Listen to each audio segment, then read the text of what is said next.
Hello guys, good evening, magandang gabi sa inyong lahat. Nga pala guys, namalengke ako dyan kung anong ulam-ulamin ko. Ayan nga pala yun, yung binamili ko, yan. Na-prepare ko na yan. Nagsalang na rin ako ng kawali. Malit na kawali lang, yung pinagpirituhan ko ng egg kanina.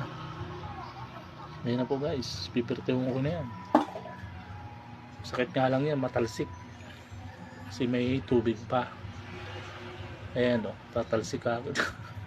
Iwas na ako dyan kasi alam kong tatalsik. Guys, kamusta kayo? Kamusta yung maghapon nyo? Sa amin okay lang, ituloy lang kung anong pang araw-araw na gawain. Ganun talaga ang gagawin. Wala namang iba. Alam magtrabaho ako, wala maiwan sa kanila.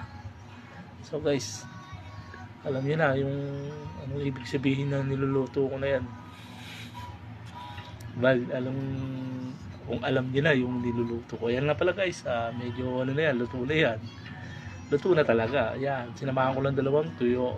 Tingnan nyo guys, wow, katakam-takam. Sana mag-enjoy tayo mamaya sa pagkain nito. Ayan, may sawsawang pa, kamatis. Tara na guys, let's do this. Unang subo, first bite. Ayan na. Napakasarap. Thank you guys, thank you for watching. God bless you all.